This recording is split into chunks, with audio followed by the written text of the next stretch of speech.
കുറേയൊക്കെ ഞാനിപ്പോൾ തിരിഞ്ഞു നോക്കുമ്പോൾ എൻ്റെ വർക്കിൻ്റെ ക്വാളിറ്റി തന്നെയാണ് എന്നെ ഇവിടെ എത്തിച്ചതെന്ന് തന്നെയാണ് എനിക്ക് തോന്നുന്നത്. അല്ലാതെ ഭാഗ്യം എന്നൊന്നും ഞാൻ ഒരിക്കലും പറയില്ല. കാരണം എനിക്കറിയാം ആദ്യകാലത്ത് എങ്ങനെയാണ് ഞാൻ കഷ്ടപ്പെട്ട് ആ ഒരൊറ്റ മുറിയിൽ ഞാൻ തന്നെ ഇരുന്നു റിസപ്ഷനിസ്റ്റ്, ഞാൻ തന്നെ ഇരുന്നു സ്റ്റോക്കിസ്റ്റ്. പക്ഷേ കൊറിയൻ സ്കിൻ കെയർ, ഒറ്റ ഉത്തരത്തിൽ കൊറിയൻ സ്കിൻ കെയർ വേണം, വേണ്ട, ഡോണ്ട് ഡു ഇറ്റ്. അത് ചെയ്യരുതെന്നേ ഞാൻ പറയുള്ളൂ. വെറുതെ ഡാൻഡ്രഫ് ഒന്നും ഇല്ലാത്ത സമയത്ത് ആൻറ്റി ഡാൻഡ്രഫ് കാര്യങ്ങളൊന്നും ഉപയോഗിക്കേണ്ട. അല്ലെങ്കിലും ആൻറ്റി ഡാൻഡ്രഫ് ഷാമ്പു ഉപയോഗിച്ച് ഡാൻഡ്രഫ് പോയ ഒരു മനുഷ്യനെ ഞാൻ കണ്ടിട്ടില്ല. ലൈഫ് സ്റ്റൈലിന്റെ പ്രശ്നങ്ങൾ പലതും സ്കിന്നിനെ ഭയങ്കരമായിട്ട് ബാധിക്കും. ഇപ്പം നല്ലൊരു ഫീച്ചറൊക്കെ ഉള്ള ഒരാള് നമ്മളവരെ ഭംഗിപ്പെടുത്തി വരുമ്പോൾ അവർ ഭയങ്കര ഹാപ്പിയാണ്. ഓക്കെ, അത് പിന്നെ അവിടെ നിർത്താം. പക്ഷെ they get addicted to it. അവർ ഇടയ്ക്കിടയ്ക്ക് വന്ന് ക്ലിനിക്കിൽ ഒന്ന് ചോദിക്കും, ഇനി ഞാൻ എന്തെങ്കിലും ചെയ്യേണ്ടതുണ്ടോ, ഇനി ഞാനിത് മെയിൻറ്റെയിൻ ചെയ്ത് ഇത് പോകുമോ. ഇതിപ്പോൾ ഞാനിത് ഒബ്സർവ് ചെയ്യുമ്പോൾ പണ്ട് ഹെയർ ഫെയറിൽ നിന്ന് ദെയർഫോറായ്മലത്തെ ഒരു മാറ്റത്ത് നമുക്കൊരു പെർട്ടിക്കുലർലി ഞാൻ പറയുന്ന ചില സ്റ്റോറീസ് കാരണമാണ് നമ്മുടെ ബ്രാൻഡ് ഇങ്ങനെ ആയിരിക്കണമെന്ന്. അതിൽ mind plays a huge role. Doctor Fathima Nilufar ഷെരീഫാണ് ദ ക്യൂനൊപ്പം. സ്വാഗതം. 10 വർഷത്തിലേറെയായി ഈ സ്കിൻ കെയർ ബിസിനസ് രംഗത്ത് സജീവമാണ്. ദെയർഫോർ ഐ ആം എന്ന ബ്രാൻഡ് ബിൽഡ് ചെയ്ത് ഇപ്പോൾ കേരളത്തിൽ തന്നെ 4 ബ്രാഞ്ചുകളായി അത് വിപുലീകരിച്ചുകൊണ്ടിരിക്കുന്നു. പക്ഷെ ഇതിൻ്റെ ഒരു പുറം പശ്ചാത്തലം പരിശോധിച്ചാൽ പരസ്യങ്ങളില്ല, പ്രൊമോഷൻസ് ഇല്ല, എവിടെയെങ്കിലും നമ്മുടെ ഹോർഡിങ്ങോ ബോർഡുകളോ അങ്ങനത്തെ ഒരു ബ്രാൻഡ് പബ്ലിസിറ്റി കാര്യങ്ങളൊന്നും കാണാറില്ല. പക്ഷേ നല്ല പ്രീമിയം ക്ലയൻസ് ഉണ്ട്, ബിസിനസ് സക്സസ് ആണ്. അപ്പോൾ എന്താണ് ഇതിൻ്റെ ഒരു വിജയ രഹസ്യം? അങ്ങനെ പരസ്യങ്ങൾ നമ്മൾ ചെയ്യുന്നില്ല എന്നുള്ളതൊന്നും പറയാൻ പറ്റില്ല. കാരണം മാർക്കറ്റിംഗ് ചെയ്യുന്നത് ഒരു പുതിയ ലീഡിനെ അല്ലെങ്കിൽ പുതിയ ക്ലയൻസിനെ കിട്ടാൻ വേണ്ടിയിട്ടാണ്. ഇപ്പോഴത്തെ നമ്മളൊരു ഇൻഫ്രാസ്ട്രക്ചർ കപ്പാസിറ്റിയിൽ we are actually running full. അപ്പോൾ ആ ഒരു കപ്പാസിറ്റിക്ക് മേലെ നമുക്ക് പുതിയ ക്ലയൻസിനെ വേണമെങ്കിൽ ലൗഡ് ക്യാമ്പയിൻസും അല്ലെങ്കിൽ മാർക്കറ്റിങ്ങിന് എഗെയിൻസ്റ്റ് ഒന്നുമല്ല നമ്മുടെ ബ്രാൻഡ്. അപ്പോൾ അത് ചെയ്യണം. ഇപ്പോഴത്തെ ഞങ്ങളൊരു മോഡൽ അല്ലെങ്കിൽ ഒരു ബിസിനസ് മോഡൽ വെച്ച് വി ഡോണ്ട് ഹാവ് ടു. അതിനൊരു കാരണം ക്ലയൻറ്റിൻ്റെ റിറ്റൻഷൻ ഭയങ്കര സ്ട്രോങ് ആണ്. ഒരു ക്ലയൻറ്റ് നമ്മുടെ സിസ്റ്റത്തിലോട്ട് വന്നു കഴിഞ്ഞാൽ ഒരു റിപ്പീറ്റ് കസ്റ്റമർ മോഡ് ഞങ്ങളുടെ സ്റ്റാറ്റിസ്റ്റിക്സിൽ ഭയങ്കര ഹൈ ആണ്.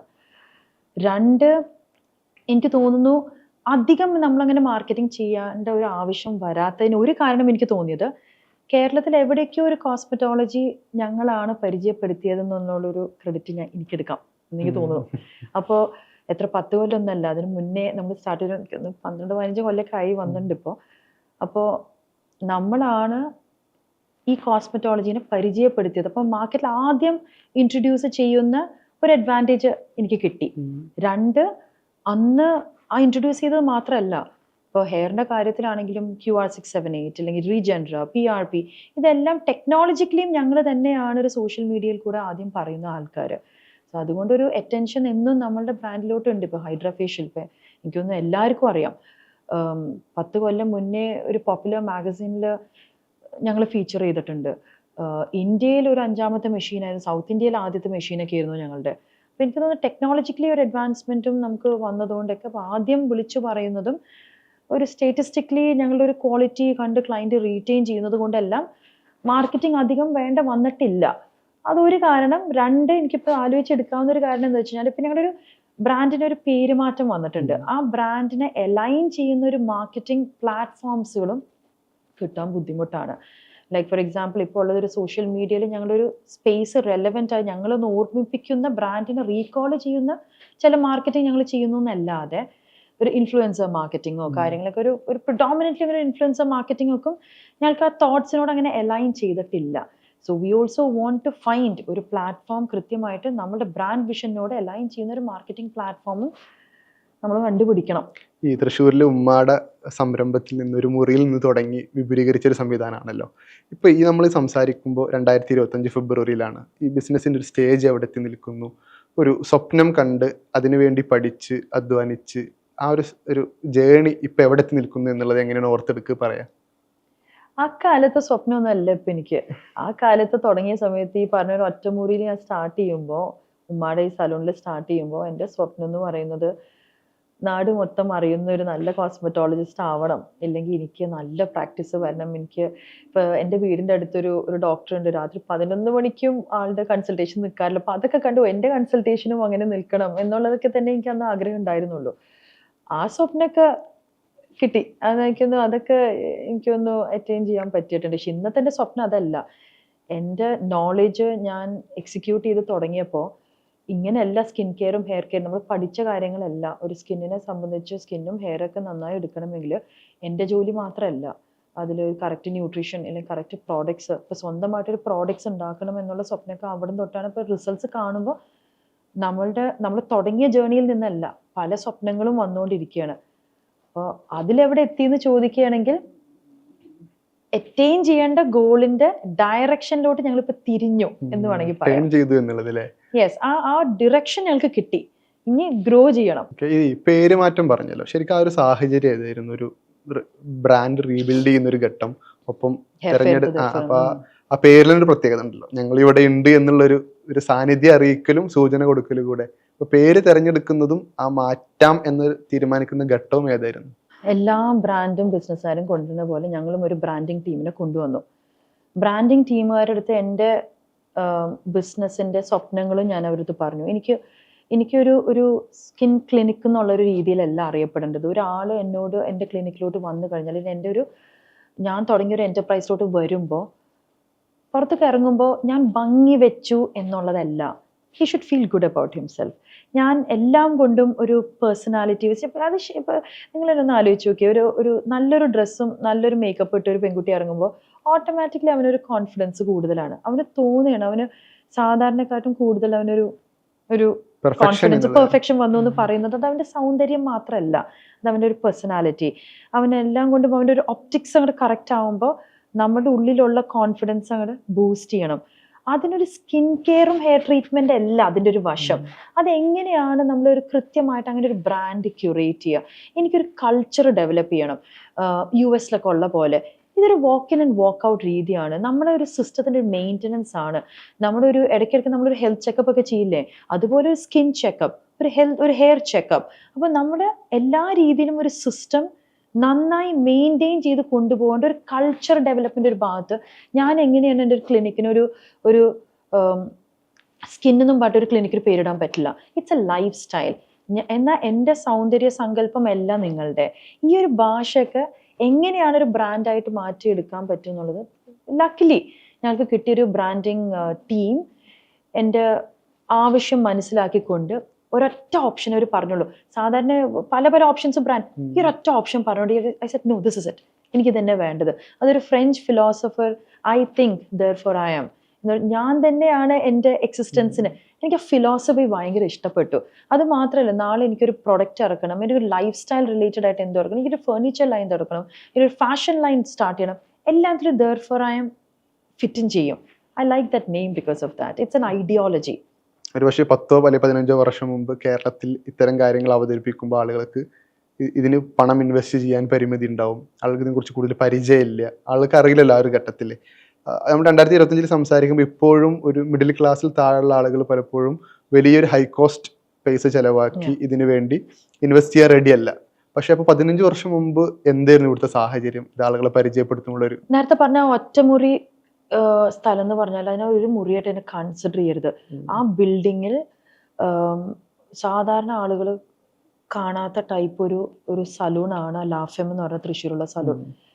ഒരു 200-250 പേരൊക്കെ ഒരു ആവറേജ് സാധാരണ ഒരു ഫുട്ഫോൾസ് ഉള്ള സ്ഥലമാണ്. അതിൻ്റെ റിസപ്ഷൻ്റെ സൈഡിലുള്ള ഒരു മുറിയിൽ ഞാൻ പ്രാക്ടീസ് ചെയ്യുമ്പോൾ അതിലത്തെ ഒരു 10% ആൾക്കാരെങ്കിലും എന്നെക്കുറിച്ച് അറിഞ്ഞാൽ മതി. ആ 10% ആൾക്കാരെങ്കിലും അതിൽ ഇതെന്താ സംഭവം എന്ന് പറയുമ്പോൾ എനിക്ക് സംസാരിക്കാൻ ഒരു ഗ്യാപ്പ് കിട്ടുകയാണ്. അവർ പറഞ്ഞ് മനസ്സിലാക്കുമ്പോൾ അതിൽ നിന്നൊരു ചെറിയ പെർസെൻറ്റേജ് ഇത് ട്രൈ ചെയ്യണം. തൃശ്ശൂർ എന്നൊക്കെ പറയുമ്പോൾ ആ കാലത്ത് മൗത്ത് പബ്ലിസിറ്റിയാണ്, ഓക്കെ, അല്ലാതെ ഇന്നത്തെ മാർക്കറ്റിംഗ് പോലെ അല്ല. അപ്പൊ മൗത്ത് പബ്ലിസിറ്റിയിൽ കൂടെ പെട്ടെന്ന് പരിചയപ്പെടുത്താൻ പറ്റുന്ന ചെറിയ പെർസെൻറ്റേജ് ആളുകളിൽ നിന്ന് ആ റിസൾട്ട് മനസ്സിലാക്കി അവിടുന്ന് പരന്നതാണിത്. അപ്പോൾ ശരിക്കും പറഞ്ഞാൽ കുറേയൊക്കെ ഞാനിപ്പോൾ തിരിഞ്ഞു നോക്കുമ്പോൾ എൻ്റെ വർക്കിൻ്റെ ക്വാളിറ്റി തന്നെയാണ് എന്നെ ഇവിടെ എത്തിച്ചതെന്ന് തന്നെയാണ് എനിക്ക് തോന്നുന്നത്. അല്ലാതെ ഭാഗ്യം എന്നൊന്നും ഞാൻ ഒരിക്കലും പറയില്ല. കാരണം എനിക്കറിയാം ആദ്യകാലത്ത് എങ്ങനെയാണ് ഞാൻ കഷ്ടപ്പെട്ട് ആ ഒരൊറ്റ മുറിയിൽ ഞാൻ തന്നെ ഇരുന്നു റിസപ്ഷനിസ്റ്റ്, ഞാൻ തന്നെ ഇരുന്നു സ്റ്റോക്കിസ്റ്റ്. പിന്നെ ഈ പറഞ്ഞ പോലെ വലുതാവുമ്പോഴാണ് ആദ്യം ഒരു അസിസ്റ്റന്റ് വരുന്നത്, പിന്നെ ഒരു നേഴ്സ് വരുന്നതൊക്കെ. അപ്പോൾ coming back to your question, ആളുകളുടെ ഒരു മാറ്റം കൂടിയാണ് ഞാൻ ഉദ്ദേശിച്ചത്. മാറ്റങ്ങൾ എന്ന് പറയുമ്പോൾ ആ കൗതുകം വരും. നമ്മൾ പഠിച്ചൊരു കാര്യത്തിനെ നമുക്ക് വിൽക്കാൻ അറിയണം. ആ വിൽക്കാൻ ഞാൻ ഏറ്റവും ഓണസ്റ്റ് ആയിട്ടുള്ള രീതിയിലാണ് ഞാൻ വിറ്റത്. ഇന്ന രീതിയിലാണ് ഞാൻ അമേരിക്കയിൽ നിന്ന് കണ്ടും പഠിച്ചത്, ഇതൊക്കെയാണ്. നിങ്ങളൊന്ന് ഒന്ന് നോക്ക്, ഒന്ന് ശ്രമിച്ചു നോക്കത്, അല്ലെങ്കിൽ ട്രൈ ചെയ്ത് നോക്കുമ്പോൾ അതിന്റെ റിസൾട്ട് എന്ന് അപ്പോൾ വലിയൊരു ഫുട്ഫോൾ ഉള്ള സ്ഥലത്തിൽ ആ 10% ആൾക്കാർ ഞാൻ എടുത്ത് 5% ആൾക്കാർ ചിലപ്പോൾ അത് ട്രൈ ചെയ്ത് അത് കണ്ട് മൗത്ത് പബ്ലിസിറ്റിയിൽ നിന്ന് ആൾക്കാർ ഇത് റിസപ്റ്റീവ്നെസ് ഉണ്ടോ എന്ന് വെച്ചാൽ 200 പേരും ട്രൈ ചെയ്തിട്ടില്ല. ഇന്നത് ചിലപ്പോൾ ട്രൈ ചെയ്യാൻ അവർ റെഡി ആയിരിക്കും. ആ കാലത്ത് അവർ റെഡി ആയിരുന്നില്ല എന്ന് ഞാൻ പറയാം. ബട്ട് ഇഫക്റ്റീവ്ലി ആ സയൻസ് എനിക്ക് മനസ്സിലാക്കി കൊടുക്കാൻ പറ്റിയത് കൊണ്ട് പീപ്പിൾ വർ റിസെപ്റ്റീവ്. ഇപ്പോൾ ഞാനൊരു ആ ലാഫിം എന്ന് പറഞ്ഞ സലൂണിൽ അല്ലായിരുന്നു എങ്കിൽ എനിക്ക് തോന്നുന്നില്ല ചിലപ്പോൾ എനിക്ക് ഇത്രയും റിസപ്റ്റീവ്നെസ് കിട്ടണം. ലാഫിം ഒരു സക്സസ്ഫുൾ മോഡലാണ്. ഫസ്റ്റ് ഗ്രിപ്പ് എന്നുള്ളതില്ലേ, ആ ഫസ്റ്റ് ഗ്രിപ്പ് എന്നുള്ളത് ആൾക്കാരെ വിശ്വസിച്ചിരുന്ന ഒരു സ്ഥാപനം, ഒരു പേര് വിശ്വസിച്ചിരുന്ന ഒരു സയൻസിൽ ഞാനൊരു എഡിഷൻ ആഡ് ചെയ്തപ്പോൾ അവർക്കത് എടുക്കാൻ ബുദ്ധിമുട്ടുണ്ടായിരുന്നില്ല. കുറേ ബ്രാൻഡുകൾ നോർത്തിലുള്ളവരൊക്കെ നമ്മുടെ കേരളത്തിലാണ് കൂടുതൽ ട്രയൽസ് നടത്തുന്നത്. നമ്മുടെ ഒരു മാർക്കറ്റിന്റെ ഒരു പ്രത്യേകത എന്താ വെച്ചാൽ പെട്ടെന്ന് കാര്യം മനസ്സിലാവും. ഒന്ന് ടെസ്റ്റ് ചെയ്ത് കഴിഞ്ഞാൽ ഇത് പിടിച്ചോ ഇല്ലേ എന്നുള്ളത് വേഗം മനസ്സിലാവും അത്. അപ്പോൾ അതിൽ ഏറ്റവും എനിക്ക് ഫാസ്റ്ററായിട്ട് മനസ്സിലാവാൻ പറ്റിയത് ലാഫമിന്റെ ഉള്ളിലായിരുന്നു. സോ റിസപ്റ്റീവ്നെസ് അന്ന് ഉണ്ടായിരുന്നു, മാർക്കറ്റിന് ഉണ്ടായിരുന്നില്ല. പക്ഷെ ഞാൻ ഇരുന്നിരുന്ന സ്ഥലത്ത് റിസപ്റ്റീവ്നെസ്സിനുള്ള ഒരു ക്രൗഡ് ഉണ്ടായിരുന്നു. ഈ ആളുകൾക്ക് വന്ന മാറ്റത്തെ കുറിച്ച് സംസാരിക്കുമ്പോൾ ആ സമയത്ത് ഈ പറയുന്ന ആളുകളുടെ പ്രയോറിറ്റി മറ്റൊന്നിനായിരുന്നു. ആ ദിവസത്തെ അന്നാമത്തെ അന്നം എന്ന് നമ്മൾ പറയുമല്ലോ, ആളുകളുടെ ഭക്ഷണം, ജോലി, പഠനം, ഉപരിപഠനം, ഇത്തരം കാര്യങ്ങൾക്ക് കൂടുതൽ ഇൻവെസ്റ്റ് ചെയ്തിരുന്ന ആളുകൾ ഇന്ന് അതിനൊപ്പം തന്നെ സ്കിൻ കെയർ, അതല്ലെങ്കിൽ ഹെയർ കെയർ, ഇത്തരം ഫാഷൻ സ്റ്റൈലൊക്കെ ഇൻവെസ്റ്റ് ചെയ്യുന്നുണ്ടല്ലോ. അപ്പോൾ ആളുകൾ ഒരു 10 വർഷമായി മലയാളികളുടെ ഇടയിൽ ഈ ബിസിനസ് നടത്തുന്ന ഒരാളെന്ന നിലക്ക് ഈ ഒരു കൾച്ചറിൽ രൂപപ്പെട്ടു വന്നൊരു മാറ്റം എങ്ങനെയാണ് കാണുന്നത്? സോഷ്യൽ മീഡിയക്ക് ഒരു വലിയ പങ്കുണ്ട്. അത് മാത്രമല്ല, നമ്മുടെ ഓരോരുത്തരുടെ വീട്ടിൽ നിന്നും ബാംഗ്ലൂർ ആണെങ്കിലും ബോംബെയിലോട്ടും കാനഡയിലേക്കും ദുബായിലൊക്കെ വർക്ക് ചെയ്യുന്ന ഒരു ക്രൗഡ് കൂടി തുടങ്ങി. അപ്പൊ അവിടുത്തെ ഒരു എസ്തറ്റിക്സും അവിടുത്തെ ഡിമാൻഡിനെ മീറ്റ് ചെയ്യാൻ ഓട്ടോമാറ്റിക്കലി ഞങ്ങളെ പോലത്തെ ആളുകൾ മാർക്കറ്റിൽ വന്നു. അതാണ് അപ്പോൾ ഒരു ഡിമാൻഡിനനുസരിച്ചിട്ടുള്ള സപ്ലൈ സിസ്റ്റം ആയിട്ട് മാറി. ഞങ്ങളായിട്ട് ആ കൾച്ചർ കൂട്ടിയതല്ല, കുറേയൊക്കെ ഈ സോഷ്യൽ മീഡിയയും ഇൻഫ്ലുവൻസിലൊക്കെ ആളുകൾക്കൊന്ന് ഭംഗിയായിരിക്കണം. അത് മാത്രമല്ല, നമ്മളിപ്പോൾ ഏത് കോർപ്പറേറ്റ് ജോബിൽ പോവുകയാണെങ്കിലും ഏത് ടൈപ്പ് ജോബിന് പോവുകയാണെങ്കിലും ഭംഗിയുള്ള ഒരാളെന്നല്ല ഞാൻ പറയാം, ഒരു കോൺഫിഡൻ്റ് ഉള്ള ഒരാള്, ഒപ്റ്റിക്കലി നമ്മളൊരു കുറച്ചും കൂടെ ഒരു ക്യാച്ച് ചെയ്യാൻ പറ്റുന്ന പേഴ്സണാലിറ്റി ആണെങ്കിൽ ആ പേഴ്സണാലിറ്റിയുടെ ഒരു വലിയ ഭാഗമാണ് നമ്മുടെ ഒരു പുറമേ കാണുന്ന ഈ സൗന്ദര്യം. അപ്പോൾ അത് മാത്രം ഉണ്ടായിട്ട് കാര്യമില്ല. അല്ലെങ്കിൽ ഒരു സൗന്ദര്യം, ഒരു നല്ല മുടിയും നല്ല സ്കിന്നും വെളുത്ത ഒരാൾക്ക് ഒരിക്കലും നല്ല ഒരു ജോലിയുടെ കാര്യത്തിലൊരു പ്രൊമോഷൻ ഒന്നും കിട്ടണമെന്നില്ല. അവനവൻ്റെ ശരിക്കും കഴിവ് തന്നെയാണ്. പക്ഷെ എവിടേക്കോ it's easier to get attention നമ്മുടെ. അപ്പോൾ ആ ഒരു ഡിമാൻഡൊക്കെ ജോബ് പ്രൊഫൈൽസിൽ വന്നപ്പോൾ ഗ്രൂമിങ്ങിന്റെ ഒരു ഭാഗം കൂടെയാണല്ലോ ഞങ്ങളെ പോലത്തെ ആളുകൾ. അങ്ങനെ മാർക്കറ്റ് വലുതായിട്ടേ ഉള്ളൂ. ഈ നിറം ഇതിന്റെ ഒരു പ്രധാനപ്പെട്ട ഫാക്ടർ ആണല്ലോ. അപ്പോൾ മാഡം തന്നെ പറഞ്ഞു പുറമേ കാണുന്ന സൗന്ദര്യം എന്നുള്ളത്. അപ്പോൾ ഇത്തരം കാര്യങ്ങളെ ആശ്രയിക്കുന്ന ആളുകൾ, അതല്ലെങ്കിൽ ഇതിനു വേണ്ടി ഒരു ഇൻഡിപെൻഡന്റ് ആയി അവനവന്റെ ഒരു നിറം, സൗന്ദര്യം എന്നൊരു കോൺഫിഡൻസ് കുറയുന്ന ഒരു ഘട്ടം വരുമ്പോഴല്ലേ സമീപിക്കുന്നത്. അപ്പോൾ ഇതൊരു കോൺഫ്ലിക്റ്റ് ആയി ഫീൽ ചെയ്യാറുണ്ട്. എങ്ങനെയാണ് ഇതിന്റെ കാര്യങ്ങൾ? എൻ്റെ ഐഡിയോളജിയിൽ അങ്ങനെ ആവരുത് ബ്രാൻഡും സ്കിൻ കെയറിന്റെ കാര്യങ്ങളൊക്കെ. പക്ഷെ നമ്മുടെ ജനത അങ്ങനെയാണ്. ഇപ്പോഴും വെളുത്ത സ്കിന്നിനോട് തന്നെയാണ് താല്പര്യം. അത് മാറണമെങ്കിൽ എന്നെക്കൊണ്ട് ഒരാളെ കൊണ്ട് നടക്കണം എന്നില്ല. പക്ഷെ എനിക്കിഷ്ടമുള്ളൊരു സ്കിൻ ടോൺ എന്ന് പറയുന്ന ഒരു ബ്രൗൺ സ്കിൻ ടോൺ. പണ്ടൊക്കെ ചെറുപ്പത്തിൽ നമ്മൾ പുറത്തൊക്കെ ഉള്ള അല്ലെങ്കിൽ US ഉള്ള സമയത്തൊക്കെ ഹോളിഡേയിലൊക്കെ പോകുമ്പോഴേക്കില്ലേ അവിടെ സിൻഡി ക്രാഫോർഡ്, ക്ലോഡിയ ഷിഫർ എന്നൊക്കെ പറഞ്ഞ സൂപ്പർ മോഡൽസ് ഉണ്ട്. ആ സൂപ്പർ മോഡൽസിന് സ്കിന്ന് വെളുത്തതല്ലല്ലോ. ഇപ്പൊ ഒരു വിക്ടോറിയ സീക്രറ്റിന്റെ ഒരു മോഡൽസ് റാമ്പിൽ നടക്കുമ്പോൾ അവരാരും വെളുത്തതല്ലല്ലോ. അപ്പോൾ നമ്മൾ കാണുന്ന സൂപ്പർ മോഡൽസ് ആരും വെളുത്തതല്ല. പിന്നെ എങ്ങനെയാണ് നമ്മുടെ ആളുകൾക്കിടയിൽ വെളുത്ത സ്കിന്ന്?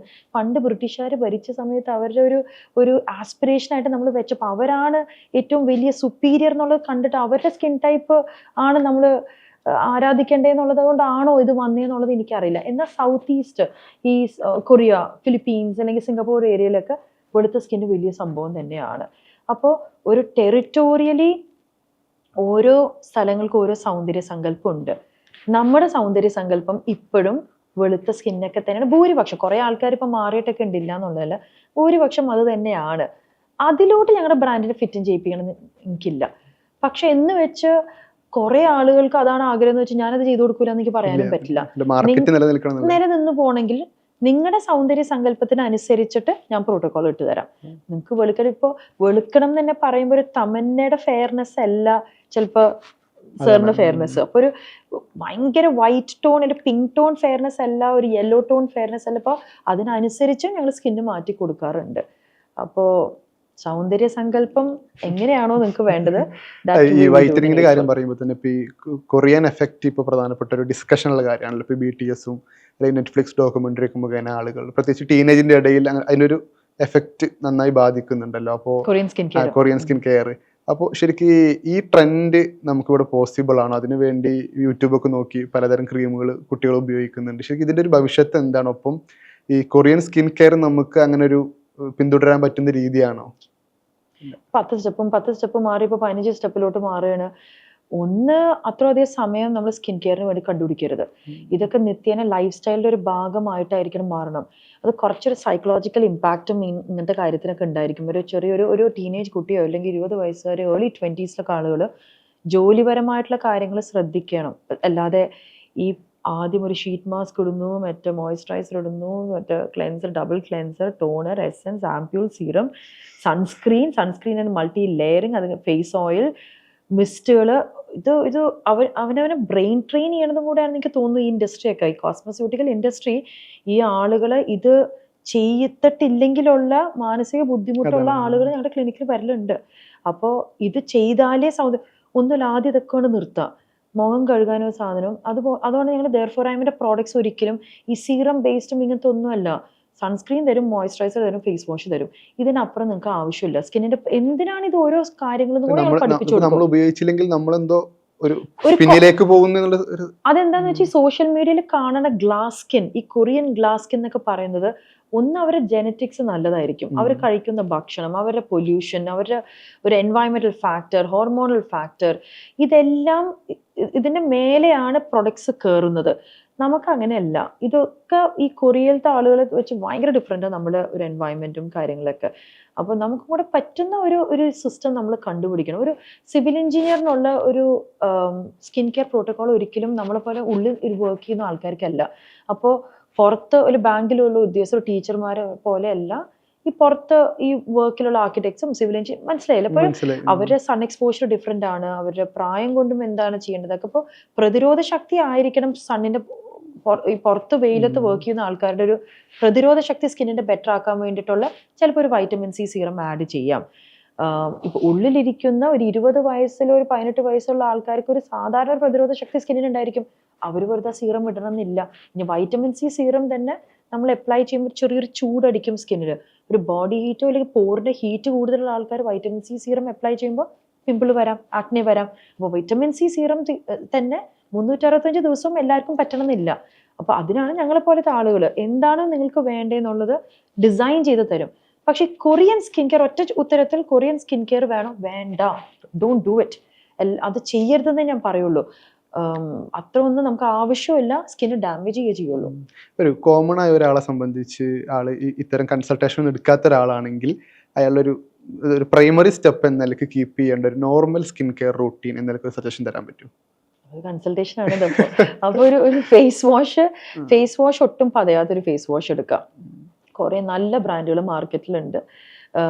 നമുക്കും അതേപോലത്തെ ഫോർമുലേഷൻസ്. ഇപ്പോൾ ഒട്ടും പതയും തോറും സ്കിന്നിന്റെ ടോപ്പ് ലെയർ ഡ്രൈ ആയി പോകും. അപ്പോൾ പ്രായമാകുമ്പോൾ സ്കിന്നിൽ നിന്ന് വെള്ളം പോയിക്കൊണ്ടിരിക്കുമ്പോഴാണ് നമുക്ക് ഈ റിങ്കിൾസ് വരുന്നത്. അപ്പോൾ പതപ്പിക്കലോ ഡ്രൈ ആക്കലോ, ഇപ്പോൾ കടലപ്പൊടി, പയറുപൊടി പോലത്തെ ഡ്രൈ ആക്കും തോറും ആണ് സ്കിന്നിന്റെ pH മാറുക. അപ്പോൾ pH മാറാത്ത രീതിയിലുള്ള ഒരു ഫേസ് വാഷ് കണ്ടുപിടിക്കുക. അത് കഴിഞ്ഞാൽ സൺസ്ക്രീൻ അപ്ലൈ ചെയ്യുക. ഇപ്പോൾ ഇങ്ങനത്തെ നിങ്ങൾ ഈ സ്റ്റുഡിയോ ലൈറ്റ്സ് അടക്കം, ഈ ബ്ലൂ ലൈറ്റ് അടക്കം എല്ലാം ഫോട്ടോ ഡാമേജിങ് ആണ്. അപ്പോൾ നമുക്ക് ഏജിങ് സംഭവിക്കാൻ പറ്റുന്ന ഈ ലൈറ്റ് സിസ്റ്റം. അപ്പോൾ അതിനെ പ്രൊട്ടക്ട് ചെയ്യാൻ വേണ്ടി സൺസ്ക്രീൻ ഉപയോഗിക്കണം. ആ സൺസ്ക്രീൻ എത്ര വട്ടം ഉപയോഗിക്കേണ്ടത് ഈ നേരത്തെ പറഞ്ഞവര് സിവിൽ എഞ്ചിനീയറിന്റെയും ഈ ഒരു സൺ എക്സ്പോഷർ ഇൻഡെക്സ് അനുസരിച്ചിട്ടാണ്, ലൈഫ് സ്റ്റൈൽ അനുസരിച്ചിട്ടൊക്കെയാണ്. പിന്നെ രാത്രി ഒരു മോയ്സ്ചറൈസർ, മിക്ക 20 വയസ്സായിരിക്കും മോയ്സ്ചറൈസറിന് ആവശ്യമൊന്നുമില്ല. ഒരു 30 വയസ്സിന് മേലെ നമ്മുടെ സ്കിന്നിൽ നിന്ന് ഹൈഡ്രേഷൻ കപ്പാസിറ്റി കുറയുമ്പോൾ മോയ്സ്ചറൈസർ കൊടുത്താൽ മതി. അല്ലെങ്കിൽ ഒരു മലയാളി തന്നെ നാട്ടിലുള്ളൊരു ഡിസംബർ സമയമായിരിക്കില്ല അങ്ങൊരു കാനഡയിലുള്ള ഒരാളുടെ ഒരു ഡിസംബർ ഒരു ഹൈഡ്രേഷൻ. അപ്പോൾ 20 വയസ്സുകാരൻ നാട്ടിലുള്ള സമയത്ത് ചിലപ്പോൾ മോയ്സ്ചറൈസർ വേണ്ട. ഈ 20 വയസ്സുകാരൻ കാനഡയിലുള്ള ഒരു വിന്റർ ടൈം ആണെങ്കിൽ മോയ്സ്ചറൈസർ ഉപയോഗിക്കണം. അപ്പൊ കാലാവസ്ഥയ്ക്ക് അനുസരിച്ചിട്ടും ഏജിനനുസരിച്ചും ഒരു മോയ്സ്ചറൈസർ, അല്ലെങ്കിൽ മുഖം കഴുകി വെറുതെ പ്ലെയിൻ വെള്ളം വെച്ച് മുഖം കഴുകി കടന്നുറങ്ങിയാലും മതി. അല്ലാണ്ട് പ്രൊഡക്ട്സ് ഒന്നും അങ്ങനെ അധികം ആവശ്യം 20 വയസ്സുകാർക്കൊന്നും ഇല്ല. അപ്പൊ ഞങ്ങൾ തന്നെ ഞങ്ങളുടെ ബ്രാൻഡില് പ്രൊഡക്ട്സിനെ ഹാബിറ്റും പ്രിവെൻഷൻ കറക്ഷൻ പ്രൊഡക്ട്സ് ആയിട്ട് ഞങ്ങൾ വിളിക്കുക. ഹാബിച്വൽ ആയിട്ട് ഉപയോഗിക്കേണ്ട ഒരു പ്രൊഡക്ട്സിന്റെ രീതിയുണ്ട്. അതിന് ഫേസ് വാഷ് ഒക്കെ തന്നെ മതി. പ്രിവെൻഷൻ എന്നുള്ള രീതിയിൽ സൺസ്ക്രീൻ മതി. ഒരു പ്രൊട്ടക്ഷൻ എന്നുള്ള രീതിയിലാണെങ്കിൽ വേണമെങ്കിൽ ഒരു ഈ പറഞ്ഞ മാതിരി ഈ സൺസ്ക്രീൻ ഒക്കെ നിങ്ങൾക്ക് കാണാം. കറക്ഷനിലാണ് നിങ്ങൾക്ക് ഒരു പിമ്പിൾ ഉണ്ടോ, ഞാനൊരു കറക്ഷൻ പ്രൊഡക്റ്റ് തരാം. അല്ലെങ്കിൽ ഒരു ഡാൻഡ്രഫ് ഉണ്ടോ, ഒരു ആന്റി ഡാൻഡ്രഫ് പ്രൊഡക്റ്റ് തരാം. അല്ലാണ്ട് വെറുതെ ഡാൻഡ്രഫ് ഒന്നും ഇല്ലാത്ത സമയത്ത് ഈ ആന്റി ഡാൻഡ്രഫ് കാര്യങ്ങളൊന്നും ഉപയോഗിക്കേണ്ട. അല്ലെങ്കിൽ ആന്റി ഡാൻഡ്രഫ് ഷാമ്പു ഉപയോഗിച്ച ഡാൻഡ്രഫ് പോയ ഒരു മനുഷ്യനെ ഞാൻ കണ്ടിട്ടില്ല. അപ്പോൾ അതങ്ങനെയല്ല ഈ സിസ്റ്റത്തിനെ കാണേണ്ടത്. അപ്പോൾ basic product face wash, sunscreen, moisturiser 100% ആൾക്കാരുടെ കാര്യങ്ങൾ അതിൽ ചിലപ്പോൾ വേണ്ട വരും, വേണ്ട വരും. ഈ 3 കാര്യങ്ങൾ ഈ റുട്ടീൻ പറയും ഒരു പ്രധാനപ്പെട്ട കാര്യം എന്നുള്ളത് ഇൻഫ്ലുവൻസിങ് പ്രധാനപ്പെട്ട ഒരു പാർട്ടാണല്ലോ. ഇപ്പോൾ ഈ സോഷ്യൽ മീഡിയ നേരത്തെ പറഞ്ഞതുപോലെ അവർക്ക് അപ്പോൾ ഒരു തരത്തിലുള്ള മെഡിക്കൽ ബാക്ക്ഗ്രൗണ്ട് ഒന്നും ഇല്ലാത്ത ആളുകൾ ഒരു റീൽ കൊളാബിന്റെ ഭാഗമായി പ്രൊമോട്ട് ചെയ്യുന്ന പ്രോഡക്റ്റുകളാണ് ഒട്ടുമിക്ക ടീനേജ് കുട്ടികളും ഇൻഫ്ലുവൻസ് ചെയ്യപ്പെടുന്നത്. അപ്പോൾ ഇത് അവർ ചിലപ്പോൾ പക്ഷെ അവരുടെ സ്കിൻ കെയറിന് അവർ ഉപയോഗിച്ച് നോക്കിയിട്ടുണ്ടോ എന്നുള്ളത് തന്നെ വേറെ കാര്യം. അപ്പോൾ ഈ ഇൻഫ്ലുവൻസിങ് ശരിക്കും പ്രധാനപ്പെട്ട ഒരു പ്രശ്നമല്ലേ സ്കിൻ കെയറിൽ എന്നുള്ളത്? ഞാൻ ഈ ഇൻഫ്ലുവൻസർ മാർക്കറ്റിംഗ് അഗേൻസ്റ്റ് ഒന്നുമല്ല. ഞാൻ ഇൻഫ്ലുവൻസർ എന്നല്ല കേട്ടോ, ഇൻഫ്ലുവൻസിങ് എന്നാണ് ഉദ്ദേശിച്ചത്. അഥവാ ഇപ്പൊ ഞാനൊരു പ്രോഡക്റ്റ് പ്രൊമോട്ട് ചെയ്യുമ്പോൾ അത് മാഡത്തിനും ഒപ്പമുള്ള ആളുകൾക്കും വ്യത്യസ്ത ഏജ് ഗ്രൂപ്പ് ആയിരിക്കും, വ്യത്യസ്ത ക്ലൈമറ്റ്, വ്യത്യസ്ത അത് പലതരത്തിലാണ് സ്വാധീനിക്കപ്പെടുക. എനിക്ക് മനസ്സിലായി. അത് മനസ്സിലാവേണ്ട ഒരു ബുദ്ധി നമുക്കില്ലേ? നമ്മുടെ മലയാളി ഒരു ജനതയ്ക്ക് അത് മനസ്സിലാവണ്ടേ? ഇപ്പുറത്ത് വർക്ക് ചെയ്യുന്നുണ്ടല്ലോ, അത് ആഗ്രഹം കൂടെയാണ്. ഞാൻ എപ്പോഴും ആലോചിക്കും അവനവന് പെട്ടെന്നൊരു ചിലപ്പോൾ ഇത് തേച്ച് നോക്കി കഴിഞ്ഞാൽ ചിലപ്പോൾ ഒന്ന് വെളുത്താലോ എന്നുള്ളൊരു ചിന്താഗതിയും കൂടെ. അപ്പൊ ഞാൻ പറയുന്നത് വെച്ചാല് ആയിക്കോട്ടെ, അവനവൻ ആ ചിന്ത അങ്ങനെ തന്നെ വെച്ചോ. ഞങ്ങളെ പോലത്തെ ആൾക്കാരൊന്ന് കണ്ടു സംസാരിച്ചിട്ട് തുടങ്ങിക്കോ, അത്രേ ഉള്ളൂ. ഞങ്ങൾ ഒരിക്കലും ഇത് വേണ്ടാന്നൊന്നും പറയുന്നില്ല. അപ്പൊ നിങ്ങൾക്ക് പെട്ടെന്ന് ഇങ്ങനെ ഈ പറഞ്ഞ ഒരു സൗന്ദര്യം വെക്കണം എന്നൊരു ആഗ്രഹം ഉണ്ടെങ്കിൽ, ഇന്നൊരു ഇൻഫ്ലുവൻസർ ആ ഒരു പെർട്ടിക്കുലർ കാര്യം പറഞ്ഞിട്ടുണ്ടെങ്കിൽ അത് നല്ലതാണോ എന്നുള്ളത് ചെക്ക് ചെയ്തിട്ടുള്ളത് എന്നിട്ട് ഉപയോഗിച്ചോ. നിങ്ങളൊരു ഡോക്ടർ നമുക്കൊരു കാര്യപ്പെട്ട ഒരു അസുഖം ഉണ്ടെങ്കിൽ നമ്മളൊന്ന് അന്വേഷിക്കൂലേ നാട്ടിലുള്ള ഇന്ന കാര്യത്തിന് വേണ്ടി ഏറ്റവും നല്ല ഡോക്ടർ ഏതാന്നുള്ളത്, എന്നിട്ടല്ലേ നമ്മൾ പോവുള്ളൂ. ഇതൊരു ആരോഗ്യത്തിന് പരമായിട്ട്. അല്ലെങ്കിൽ ചിലപ്പോൾ സാധാരണ ഒരു പ്രത്യേകിച്ച് വലിയ കാര്യം ഒരു ചെക്കപ്പ് ആണെങ്കിൽ നമ്മൾ ഏതെങ്കിലും ഒരു ഹോസ്പിറ്റലിൽ പോയിട്ട് ചെക്കപ്പ് ചെയ്യും. അപ്പൊ ഏതെങ്കിലും ഒരു ഹോസ്പിറ്റലിലോട്ട് പോയിക്കോ, ഏതെങ്കിലും ഒരു ക്ലിനിക്കിൽ പോയിട്ട് ഒന്ന് വിവരമുള്ളൊരു സെന്ററിൽ പോയിട്ട് ഇതിനെക്കുറിച്ചൊരു ഡിസ്കഷൻ നടത്തുക. അത് തന്നെയാണ് ഈ ദെയർഫോർ ഐമിൽ ഞങ്ങൾ അതുകൊണ്ട് ഞാൻ മാത്രമേ കൺസൾട്ടേഷൻ ഫീസ് എടുക്കുള്ളൂ. ബാക്കി എല്ലാ ഡോക്ടർമാരും കൺസൾട്ടേഷൻ ഫീസ് ഇല്ല. അവയർനെസ് ഷുഡ് ബി ഫ്രീ എന്നുള്ളത്. അതെന്തുകൊണ്ട് ഞാൻ എടുക്കാനുള്ള കാരണം എന്ന് വെച്ചാൽ എൻ്റെ സമയത്തിനും എൻ്റെ സ്ലോട്ടിനും ഞങ്ങളൊന്ന് റെഗുലേറ്റ് ചെയ്യാൻ വേണ്ടിയിട്ടാണ് ഞാനൊരു ഫീസ് എടുത്തത്. മിക്കവാറും ഞാൻ എടുക്കാറുമില്ല അത്. അപ്പോൾ ഇത്രയും ഡോക്ടർമാർ ഞങ്ങളുടെ സിസ്റ്റത്തിൽ ഉള്ളത് കൊണ്ട് നിങ്ങൾക്ക് എപ്പോൾ വേണമെങ്കിലും ഈ പിള്ളേർക്ക് വന്ന് ചോദിക്കാം, ഇന്നത് ഉപയോഗിക്കാൻ ഉപയോഗിക്കാൻ പാടില്ലേ, അതിനെക്കുറിച്ച് പഠിപ്പിച്ചു തരാം. ഏത് പ്രായത്തിൽ ചിലപ്പോൾ നിങ്ങൾക്ക് ഉപയോഗിക്കാം. അത് മാത്രമേ as A brand we can step forward and do. അല്ലെങ്കിൽ ഈ മാർക്കറ്റിൽ ആൾക്കാരൊന്ന് ബുദ്ധിപരമായിട്ടൊന്ന് ചിന്തിച്ച് നോക്കുക. ഒരാളുടെ ഒരു ക്രീം നമുക്ക് എല്ലാവർക്കും പറ്റണം എന്നില്ല. അതിന് അതിൻ്റെതായ സൈഡ് ഇഫക്ട്സ് ഉണ്ടായിരിക്കും. പിന്നെ ഒരു കാര്യം, പെട്ടെന്നൊരു സാധനം വർക്ക് ചെയ്യണമെങ്കിൽ അതിന് അതിൻ്റെതായ സൈഡ് ഇഫക്ട്സ് ഉണ്ടായിരിക്കും. അതാണ് സത്യം. പെട്ടെന്ന് വെളുക്കുന്ന ഒരു കാര്യമാണ് ഹൈഡ്രോക്വിനോൺ കണ്ടന്റ് ഉള്ള ക്രീമുകൾ, സ്റ്റിറോയിഡ് കണ്ടന്റ് ഉള്ള ക്രീമുകളെല്ലാം. ആ സ്റ്റിറോയിഡ് കണ്ടന്റ് ഉള്ള ക്രീമുകൾ സ്ഥിരമായിട്ട് ഉപയോഗിക്കുകയാണെങ്കിൽ അതിന് അതിൻ്റെതായ സ്കിൻ ക്യാൻസർ വരാം, അല്ലെങ്കിൽ സ്കിൻ അട്രോഫി, സ്കിന്ന് പെട്ടെന്ന് ചുളിയാം, അല്ലെങ്കിൽ സ്കിന്നിൽ എക്സ്ട്രീം പിഗ്മെന്റേഷൻസ് വരാം, സെൻസിറ്റീവ്നെസ് ഒക്കെ കൂടാം. അതിൻ്റെതായ സൈഡ് എഫക്റ്റുകൾ ഉണ്ട്, അത് മനസ്സിലാക്കണം. അത് സൈഡ് എഫക്റ്റിന്റെ കാര്യം പറയുമ്പോൾ മാഡം ഇന്റർവ്യൂവിൽ ഞാൻ പറയുന്നത് കേട്ടോ, ശരിക്കും എന്താണ് സൈഡ് എഫക്ട് നിങ്ങൾ പറഞ്ഞു തരൂ എന്ന് ഒരു ഇന്റർവ്യൂവിൽ പറയുന്നതായി കേട്ടു. അഥവാ ആളുകളുടെ ഒരു ധാരണയാണല്ലോ പൊതുവെ മറ്റേത് മരുന്ന് കുടിക്കുമ്പോഴും ഭക്ഷണം കഴിക്കുമ്പോഴും മറ്റേത് കാര്യങ്ങളും ചെയ്യുന്നതിനേക്കാൾ കൂടുതൽ സ്കിൻ റിലേറ്റഡ് കാര്യം ഒരാൾ എൻഗേജ്ഡ് ആവുമ്പോൾ അത് സൈഡ് എഫക്റ്റ് പേടി. അതല്ലെങ്കിൽ ആളുകൾ ഡോക്ടർ എഴുതുന്ന മരുന്നാണെങ്കിൽ പോലും ഒരു പക്ഷേ സൈഡ് എഫക്റ്റ് ഒക്കെ നോക്കി കുടിച്ചാൽ മതിട്ടോ എന്ന് പറയും, ഡോക്ടർ എഴുതുന്ന മരുന്നാണെങ്കിൽ കൂടെ. അപ്പോൾ സൈഡ് എഫക്ട് എന്നുള്ളത് ശരിക്കും മിത്തായി പ്രചരിക്കപ്പെടുന്ന കാര്യമാണോ? അതല്ല, സൈഡ് എഫക്ട്സ് ഒക്കെ ഉണ്ടില്ല എന്നൊന്നല്ല. പക്ഷെ ഞാൻ എപ്പോഴും ആൾക്കാരത്ത് ചോദിക്കും, ഇപ്പൊ എന്റെ കൺസൾട്ടേഷനിൽ ഇരിക്കുന്ന സമയത്ത് ചോദിക്കും, ഡോക്ടർ ഇതിന് സൈഡ് എഫക്ട്സ് ഉണ്ടോ എന്ന് ചോദിക്കുമ്പോൾ എനിക്ക് എപ്പോഴും ഭയങ്കര ക്യൂരിയോസിറ്റിയാണ്. നിങ്ങളുടെ മനസ്സിലുള്ള സൈഡ് എഫക്ട് എന്താണെന്നുള്ളത്, മരിച്ചു പോകുന്നതാണോ, എന്താണ് കിഡ്നി അടിച്ചു പോകുന്നതാണോ? ഇപ്പൊ പല ആർട്ടിക്കിൾസ് ഉണ്ടല്ലോ ഇങ്ങനത്തെ. എന്താണോ നിങ്ങളുടെ സൈഡ് എഫക്ട് ഇല്ല എന്നുള്ളതല്ല. കാരണം ഉപയോഗിക്കുന്ന ഈ ലിപ്സ്റ്റിക് അടക്കം അല്ലെങ്കിൽ നമ്മുടെ കോസ്മെറ്റിക്സ് അടക്കം ബ്ലഡിലോട്ട് ഇത് ആക്ച്വലി മൈക്രോ അബ്സോർപ്ഷൻ നടക്കുന്നുണ്ട്. ഞാൻ തന്നെ ഇപ്പം അടുത്ത് ടെസ്റ്റ് ചെയ്തപ്പോൾ, കാരണം പല കാര്യങ്ങളും ഞാൻ ടെസ്റ്റ് ചെയ്ത് നോക്കുമ്പോൾ ചിലപ്പോൾ ക്രീം എൻ്റെ ജോലിയുടെ ഭാഗമായിട്ട് ചിലപ്പോൾ ഒന്ന് ടേസ്റ്റ് ചെയ്ത് നോക്കേണ്ടി വരും. അപ്പോൾ അതെനിക്കതിൽ കിട്ടുമ്പോൾ അതിൻ്റെ ഒപ്പം ഒരു ഭാഗമായിട്ട് ലെഡ് കണ്ടന്റ് ചിലപ്പോൾ കൂടുതലായിരിക്കാം എൻ്റെ ബ്ലഡ് ലെവലിൽ. അപ്പോൾ അതിങ്ങനെ ഞാൻ ഇടയ്ക്കിടയ്ക്ക് ചെക്ക് ചെയ്യുന്ന ഒരു കാര്യം. പക്ഷെ സാധാരണക്കാർ ഒരിക്കലും ഒരു ക്രീം ടേസ്റ്റ് ചെയ്ത് നോക്കാറില്ല. അവന് പ്രിസ്ക്രൈബ് ചെയ്യുന്ന കാര്യങ്ങളുടെ ഒരു സൈഡ് എഫക്റ്റിന്റെ സ്പെക്ട്രം ഞങ്ങൾ ആലോചിക്കും. ഒരു സ്കിൻ ട്രീറ്റ്മെന്റിന്റെ സൈഡ് എഫക്റ്റ് എന്ന് പറയുമ്പോൾ ഒന്നുകിൽ പിമ്പിൾ വരും, ചുമന്നിരിക്കാം, ഒരു സ്വെല്ലിംഗ് വരും. അതൊരു സൈഡ് എഫക്റ്റ് ആയിട്ട് ഞാൻ കാണില്ല. സ്കിന്നിന്റെ റിപ്പയറിംഗ് സിസ്റ്റത്തിന്റെ പ്രശ്നമായിട്ട് ഞാൻ അത് കാണുള്ളൂ. ഇനി അപ്ലൈ ചെയ്യുന്ന ഒരു ക്രീം, അത് സ്റ്റിറോയിഡ് പാടില്ല. അപ്പോൾ ദർ ആർ കോൺഷ്യസ് ആയിട്ട് ഞങ്ങളുടെ സിസ്റ്റത്തിൽ സൈഡ് ഇഫക്ട്സുകൾ മാക്സിമം. പക്ഷേ ഈ സൈഡ് ഇഫക്റ്റുകൾ ഞാൻ ഈ പറയുന്നുള്ളൂ. എന്നാൽ ഞാൻ സ്റ്റിറോയിഡുള്ള ക്രീമുകളുടെ ഒരു സീരീസ് ആണ് ദെർഫോറൈമിൽ നിന്ന് വരുന്നെങ്കിൽ അതിന് സൈഡ് ഇഫക്ട്സ് ഉണ്ട്. അപ്പോൾ ഫോർമുലേഷനിൽ ഞങ്ങൾ ശ്രദ്ധിക്കും. സ്കിന്നിൻ്റെ ഒരു ട്രീറ്റ്മെൻറ്റ് കാര്യത്തിൽ ഒരു സ്റ്റാൻഡേർഡ് ഓപ്പറേറ്റിംഗ് പ്രോട്ടോകോൾസ് ഉണ്ട്. ഫോർ എക്സാമ്പിൾ ഇപ്പോൾ ബോട്ടോക്സ് ആൻഡ് ഫില്ലറൊക്കെ, ഫില്ലർ തെറ്റി കുത്തിക്കഴിഞ്ഞാൽ ചിലപ്പോൾ ബ്ലഡ് വെസലിലോട്ട് കയറി കഴിയുകയാണെങ്കിൽ കണ്ണ് പോവും, ചുണ്ട് പോകാം, അത് ഫങ്ഷനാലിറ്റി തന്നെ ചിലപ്പോൾ പോവും, ചുണ്ട് ചിലപ്പോൾ ഈ പറഞ്ഞ ബ്ലഡ് സർക്കുലേഷൻ ഇല്ലാതെ, അതൊക്കെ സംഭവിക്കാവുന്ന കാര്യങ്ങളാണ്. അപ്പോൾ ഒരു പ്രോട്ടോകോൾ ഉണ്ട് നമുക്ക്. ആ പ്രോട്ടോകോളിന് അനുസരിച്ചിട്ടായിരിക്കണം ഓരോന്ന് ചെയ്തു കഴിഞ്ഞാൽ അതിന് സൈഡ് ഇഫക്ട്സ് ഇല്ല. നമ്മൾ ഈ മാറ്റങ്ങളെ കുറിച്ച് പറഞ്ഞപ്പോൾ ഒരു 10-15 വർഷമായി കേരളത്തിൽ ബിസിനസ് നടത്തിയ ആളെന്ന നിലക്ക് ഈ മലയാളികളുടെ ഒരു സ്കിൻ കെയർ, അതല്ലെങ്കിൽ ഇപ്പം നിങ്ങൾ ഇടപെടുന്ന മൊത്തം ഫീൽഡിൽ വന്ന അവരുടെ ഒരു ശൈലി മാറ്റം എങ്ങനെയാണ് കാണുന്നത്? സ്കിൻ കെയറിന് ഒരു രീതിയുള്ളൂ. പണ്ടൊരു 10-15 കൊല്ലങ്ങൾക്ക് മുന്നേ ഞാനിരുന്ന് പഠിപ്പിച്ചു കൊടുക്കണം മിക്ക കാര്യങ്ങളും.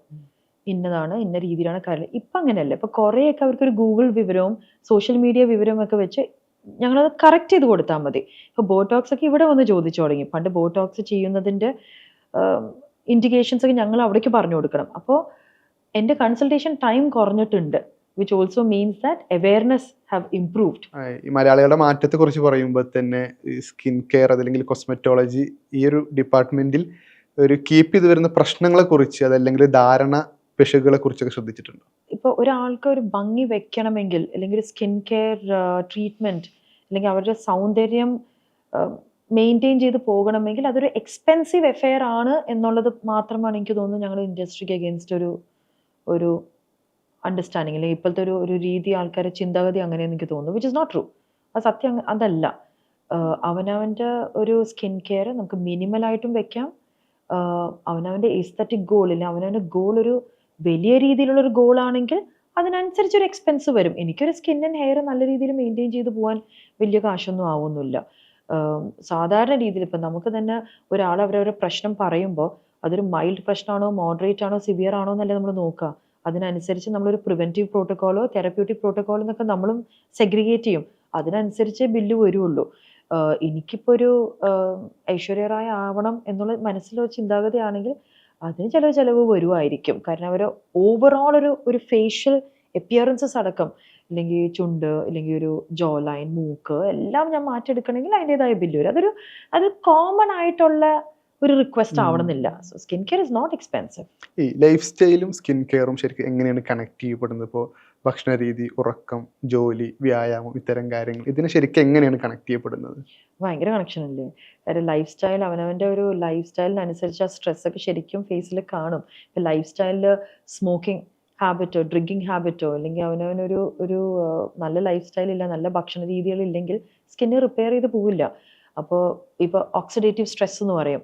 അവനവൻ്റെ ലൈഫ് സ്റ്റൈൽ കാരണമുള്ള ചില റാഡിക്കൽസിനെ ഫൈറ്റ് ചെയ്യാൻ വേണ്ടിയുള്ള ആൻറ്റി ഓക്സിഡൻറ്റ് സിസ്റ്റംസ് നമ്മുടെ ബോഡിയിൽ എപ്പോഴും ഉണ്ടാവും. Glutathione is an antioxidant system. ഗ്ലൂട്ടതൈനെ പല ആളുകളും കാണുന്നത് അതൊരു വെളുക്കാൻ വേണ്ടിയിട്ടൊരു സാധനം എന്നാണ്. ഒട്ടും അല്ല, അത് ലിവർ ക്ലെൻസറാണ്. It's an antioxidant system. അപ്പോൾ ലൈഫ് സ്റ്റൈലിലത്തെ പല പ്രശ്നങ്ങളെയും എതിർത്ത് നിൽക്കാൻ നമ്മുടെ ബോഡിയിൽ ഗ്ലൂട്ടതൈൻ ഉണ്ടായിരിക്കണം. അപ്പോൾ ലൈഫ് സ്റ്റൈലിൻ്റെ പ്രശ്നങ്ങൾ പലതും സ്കിന്നിനെ ഭയങ്കരമായിട്ട് ബാധിക്കും. അല്ലെങ്കിൽ നോക്കിയാൽ നമുക്കൊരു ടെൻഷനും സ്ട്രെസ്സുകളൊക്കെ വരുമ്പോൾ നമുക്ക് ഏജിങ് സൈൻസ് കൂടും. അപ്പോൾ ഒരു ലൈഫ് സ്റ്റൈലിൻ്റെ പ്രശ്നങ്ങളും ഹോർമോൺ പ്രശ്നങ്ങളാണെങ്കിലും നമ്മുടെ സ്കിന്നിനെ അത് ബാധിക്കും. PCOD, ഇപ്പോൾ പെൺകുട്ടികൾക്കുള്ള കുറേ തൈറോയിഡ്, PCOD പോലത്തെ പ്രശ്നങ്ങളെല്ലാം സ്കിന്നിനെ ബാധിക്കും.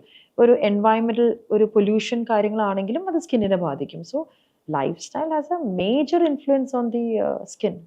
ഈ പ്രോഡക്റ്റിലോടൊരു അറ്റാച്ച്മെന്റ് ഉണ്ടാവുമല്ലോ ആളുകൾക്ക്. ഇപ്പോൾ ഒരു സോപ്പ് ഉപയോഗിച്ച് കുളിക്കുകയാണെങ്കിൽ പിന്നീട് ആ സോപ്പ് മാറ്റാനൊരു മാനസികമായ ഒരു വിഷമം കൂടെ ഉണ്ടാകുന്ന ഒരു സ്ഥലം. പക്ഷെ പലപ്പോഴും ക്ലൈമറ്റ് മാറുന്നു, ആളുടെ പ്രായം മാറുന്നു, പക്ഷെ അപ്പോഴൊക്കെ ഈ കീപ്പ് ചെയ്ത് വരുന്ന ഈ സ്റ്റൈൽ മാറുന്നുണ്ടാവുന്നില്ല പലപ്പോഴും. ശരിക്ക് അതുണ്ടാക്കുന്ന ഒരു ബുദ്ധിമുട്ട് ശരിക്കും എത്രത്തോളാണ്? അയ്യോ, എനിക്കിത് കൃത്യമായിട്ട് മനസ്സിലാക്കാൻ എന്താണ്, എൻ്റെ ചെറുപ്പത്തിലൊക്കെ കുറച്ച് ടൂത്ത് പേസ്റ്റുകൾ ഉണ്ട് നമുക്ക് ഒരു പ്രത്യേക ഒരു മിന്റ് ഫ്ലേവറും ടേസ്റ്റ് ഫ്ലേവറും. ഇപ്പൊ അടുത്ത് ഞാനൊരു യൂറോപ്യൻ മാർക്കറ്റിൽ അങ്ങനെ ഒരു ടൂത്ത് പേസ്റ്റ്, യൂത്തിമോൾ എന്നൊരു ടൂത്ത് പേസ്റ്റ് എനിക്ക് കിട്ടി. I am actually addicted to it. അതുകൊണ്ട് എനിക്ക് നിങ്ങളുടെ ഈ ചോദ്യം എനിക്ക് റിലേറ്റ് ചെയ്യാൻ പറ്റും. പക്ഷെ സ്കിൻ കെയറിന്റെ കാര്യത്തിൽ ഒരു ഫ്രേഗ്രൻസ്, ആ സ്മെല്ലായിരിക്കും നമുക്ക് ചിലപ്പോൾ നമ്മളെ കൊണ്ട് തോന്നിക്കുന്നത് ആ ഒരു കംഫർട്ട് ഫാക്ടർ, കൺവീനിയൻറ്റ് ഫാക്ടറും കംഫർട്ട് ഫാക്ടറും കയറി വരുന്നത് സർട്ടൻ പ്രൊഡക്റ്റിൻ്റെ ഒരു ആപ്ലിക്കേഷൻ സിസ്റ്റം, അല്ലെങ്കിൽ ആപ്ലിക്കേഷൻ്റെ ഒരു സ്മെൽ, ഫ്രേഗ്രൻസ്, ഇല്ലെങ്കിൽ അതിൻ്റെ ഒരു ടെക്സ്ചർ, ഇതൊക്കെയാണ്. അപ്പോൾ you can get addicted to that feeling, but understand that നമ്മൾ ഓരോ പ്രായത്തിനും അനുസരിച്ചിട്ട് ആ സ്കിൻ കെയറിൻ്റെ രീതികൾ മാറണം. ബട്ട് അതുകൊണ്ടാണ് ദെയർഫോർ ഐ എമ്മിൻ്റെ ഒരു പ്രൊഡക്റ്റിൻ്റെ കാര്യത്തിൽ ഞാൻ പറഞ്ഞത്, ഒട്ടും പതയാത്ത ഫേസ് വാഷ് ആദ്യം തൊട്ടേ you can be A part of it. അത് മരിക്കുന്നത് വരെ നമുക്കത് ഉപയോഗിക്കാം. കാരണം അതിന് സ്മെല്ല് ഉണ്ടാവില്ല, ഒന്നും ഉണ്ടാവില്ല. ഇറ്റ്സ് ദാറ്റ് ടെക്സ്ചർ ആണെങ്കിലും കംഫർട്ടബിൾ യൂസേജ്. അപ്പോൾ ബാക്കി ബ്രാൻഡുകളെ കുറിച്ച് എനിക്ക് കമൻറ്റ് ചെയ്യാൻ പറ്റില്ല. കാരണം നമുക്കൊരു കാര്യം, ഇപ്പോൾ ഞാനൊരു കൊളജൻ സപ്ലിമെൻറ്റോ ഗ്ലൂട്ടതൈൻ സപ്ലിമെൻറ്റോ ഒക്കെ ഉണ്ടാക്കുമ്പോൾ, ഞങ്ങളുടെ ടീമുകാർ അത് മാനുഫാക്ചർ ചെയ്യുമ്പോൾ അവരെപ്പോഴും പറയും, ഡോക്ടറെ കുറച്ച് ഫ്ലേവറിങ് ഇടാം, അല്ലെങ്കിൽ കുറച്ച് പഞ്ചസാര ഇടാം, അപ്പോഴാണ് ആൾക്കാർക്ക് കഴിക്കാൻ എളുപ്പം വരാം, എല്ലാവർക്കും അത് ഇഷ്ടപ്പെടാം. പക്ഷെ നമുക്കത് സമ്മതിച്ചു കൊടുക്കാൻ പറ്റില്ല. അല്ല, ഞങ്ങൾ പറഞ്ഞ് മനസ്സിലാക്കിക്കാൻ നോക്കാം, അല്ലെങ്കിൽ ഒരു വേറെ എന്തെങ്കിലും രീതിയിൽ ഒരു ആർട്ടിഫിഷ്യൽ സ്വീറ്റ്നസ് ഒന്നും ഇല്ലാതെ ഏറ്റവും ഹെൽത്തിയസ്റ്റ് രീതിയിൽ. ഇപ്പോൾ ഹെൽത്തിയർ ആണോ, it will not be tastier. That is a truth. അപ്പോൾ അൺഹെൽത്തി ഉള്ള കാര്യങ്ങളൊക്കെ നമുക്ക് ആക്ച്വലി ഭയങ്കര ഇഷ്ടമായിരിക്കും. അതുപോലെ തന്നെ സ്കിൻ കെയറിൻ്റെ കാര്യം, it feels nice, it gives results faster, it is not good.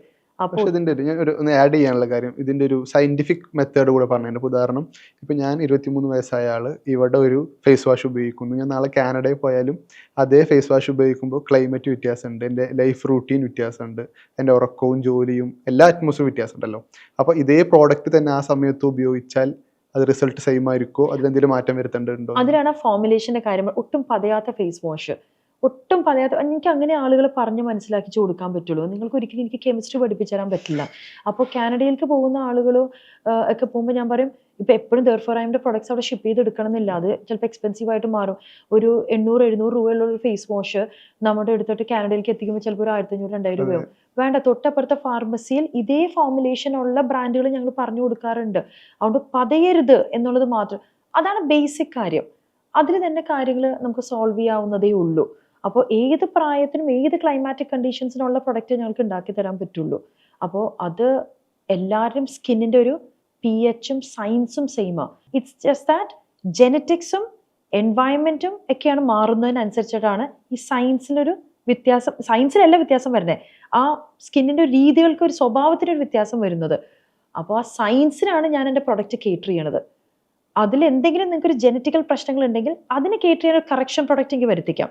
അങ്ങനെ ഞാൻ ഡിസൈൻ ചെയ്ത് കൊടുക്കുക ആളുകൾക്ക്. അപ്പോൾ സാധാരണ എല്ലാ പ്രായത്തിലും, you 23 years old, I 40 years old, നമുക്ക് രണ്ടുപേർക്കും ഒരു പ്രൊഡക്റ്റ് ഉപയോഗിക്കാവുന്നതേ ഉള്ളൂ. ഓക്കെ, ഈ ഇതിന് ശ്രദ്ധിക്കേണ്ട കാര്യങ്ങളിലേക്ക് വരികയാണെങ്കിൽ, ഇപ്പോൾ ഈ പെറ്റ്സ് ഉപയോഗിക്കുന്ന ആളുകൾ വീട്ടിലും നമ്മുടെ തോളിലും ബെഡിലും ഒക്കെ ഇതിന് വെക്കാറുണ്ട്, കിടത്താറുണ്ട്. അപ്പോൾ അത് ചില ആളുകൾക്ക് ഭയങ്കര കംഫർട്ടബിൾ അറ്റാച്ച്മെന്റ് ഒക്കെ ആയിരിക്കും.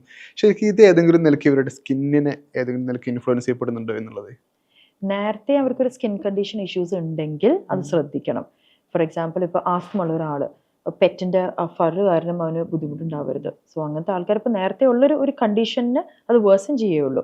അതുപോലെ ഡെർമറ്റൈറ്റിസ് എന്ന് പറയും, കോൺടാക്ട് ഡെർമറ്റൈറ്റിസ്, ഒരു അലർജിക് ഇഷ്യൂസ് വരാം. ഇല്ലെങ്കിൽ വെരി റീസെൻ്റ്ലി എനിക്ക് ക്ലിനിക്കിൽ വന്ന ഒരു ഇഷ്യൂ ആണ്, ഒരു പെറ്റിൻ്റെ ഒരു ഇൻസെക്റ്റ്, അവൻ്റെ മേത്തിരുന്നിരുന്ന ഒരു ഇൻസെക്റ്റ് അവരുടെ ബോഡിയിലോട്ട് വരുന്നു. സോ പെറ്റും ക്ലീനായിട്ട് ഇരിക്കണം.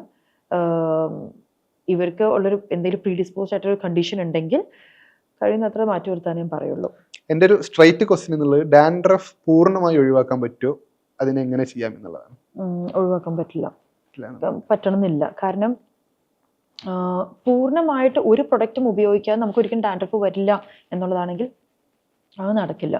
നമുക്ക് ഇപ്പോൾ ഒരു ഡ്രൈയിങ് ക്ലൈമറ്റ് ആണ്, എന്ന് വെച്ചാൽ ഒരു വിന്റർ സീസൺ ആണെങ്കിൽ നമ്മുടെ സ്കാൽപ്പ് ചിലപ്പോൾ ഡ്രൈ ആവും, സ്കിന്ന് ഡ്രൈ ആവും, അതിൽ നിന്ന് ഒരു ഫ്ലേക്കി ഇത് വരാം.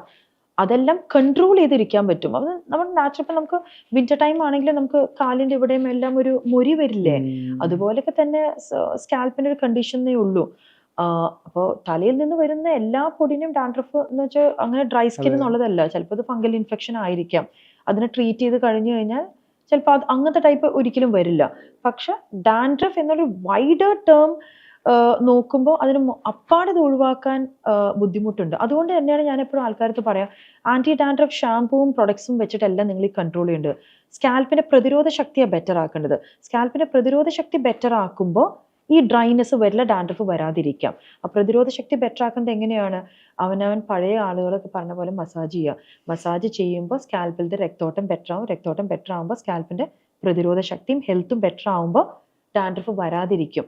ഇനി ആന്റി ഡാൻഡ്രഫ് ഷാമ്പൂ എന്നല്ല, ഒട്ടും പതയാത്തൊരു ഷാമ്പൂ ഒക്കെയാണ് ഉപയോഗിക്കേണ്ടത്. നമ്മൾ ഇവിടെ കാണുന്നുള്ളൂ, നമ്മുടെ സ്കാൽപ്പിന്റെ സ്കിൻ ഈ വശത്തും കൂടെ ആകുമ്പോൾ നിങ്ങൾ കാണാത്തതുകൊണ്ടാണ്. അവിടെയും ഏജ് ചെയ്യുന്നുണ്ട്. അപ്പോൾ സ്കാൽപ്പിലത്തെ മോയ്സ്ചറൈസർ, സ്കാൽപ്പിന്റെ ടോണേഴ്സ്, അങ്ങനത്തെ ചില പ്രൊഡക്റ്റുകൾ ഉണ്ട്. പ്രായത്തിനനുസരിച്ചും സ്കാൽപ്പിന്റെ പ്രതിരോധ ശക്തി കുറയും. അങ്ങനത്തെ പ്രൊഡക്റ്റ് ഉപയോഗിക്കുക. ആന്റി ഡാൻഡ്രഫ് പ്രൊഡക്റ്റ് ഭയങ്കര കെമിക്കൽസ് ഉള്ളതാണ്. അപ്പോൾ സ്കാൽപ്പ് വീണ്ടും ഡ്രൈ ആവും. അതൊക്കെ ഒരു കൺട്രോൾ മെഷർ ആയിട്ട് ഉപയോഗിക്കാം, ട്രീറ്റ്മെന്റ് അല്ലെങ്കിൽ തെറപ്യൂട്ടിക് മെഷേഴ്സ് ആയിട്ട് ഉപയോഗിക്കരുത്. ഈ ഡാൻഡ്രഫിന്റെ കാര്യത്തിലും സ്കിൻ കെയറിന്റെ കാര്യത്തിലൊക്കെ ഈ തലയണ കവർ അതുപോലെ പുതപ്പൊക്കെ എപ്പോഴും ഡിസ്കഷൻ വരുന്ന കാര്യമാണല്ലോ. ശരിക്കും അതിലൊക്കെ ഒരു റുട്ടീൻ എങ്ങനെ മെയിൻറ്റെയിൻ ചെയ്യാൻ നല്ലതെന്ന് സജസ്റ്റ് ചെയ്യാനുണ്ടോ? ഫംഗലായിട്ടുള്ള ഇൻഫെക്ഷൻ ഉള്ള കാരണമുള്ള ഡാൻഡ്രഫുകളെല്ലാം ആണെങ്കിൽ ബെഡ്ഷീറ്റിലും തലയണയിലൊക്കെ വന്ന് വീഴുകയാണെങ്കിൽ നമ്മുടെ ഫേസിലേക്ക് അത് പിമ്പിളായിട്ട് മാറാം. അപ്പോൾ ഇറ്റ് ഈസ് ഇമ്പോർട്ടൻറ്റ് ദാറ്റ് ആ ട്രീറ്റ്മെൻറ്റ് എടുക്കുന്ന ഒരു സമയത്ത് യുവർ ബെഡ് ലിനൻസിൽ ഷീറ്റ്സ് ഒക്കെ കറക്റ്റ് ആയിട്ട് മെയിൻറ്റെയിൻ അല്ലെങ്കിൽ ക്ലീൻ ആക്കി വെക്കണം എന്നുള്ളത് നമ്മൾ ഇൻഫ്ലുവൻസ് ചെയ്യപ്പെടുന്നുള്ളത് തന്നെയാണല്ലേ? Yes definitely yes. ഓക്കെ. ഈ മുടി കൊഴിയുന്നതിന്റെ പ്രധാനപ്പെട്ട ഒരു കാരണം പലപ്പോഴും പുരുഷന്മാരിലും സ്ത്രീകളിലും ഒക്കെ ഈ തല നനച്ച് കുളിക്കുന്നതാണെന്ന് പറയാറുണ്ട്. തല നനച്ച് കുളിക്കുന്നത് ഒരു പ്രശ്നമാണോ, അതല്ലെങ്കിൽ അത് എങ്ങനെ മെയിൻറ്റെയിൻ ചെയ്യണം എന്നുള്ളത്? പ്രശ്നമൊന്നുമില്ല. നല്ലോണം കുളിച്ചതുകൊണ്ട് ഒരാൾക്ക് മുടിയൊന്നും കൊഴിയണമെന്നൊന്നുമില്ല. കൊഴിയുന്നതിന് പല കാരണങ്ങളും ഉണ്ട്.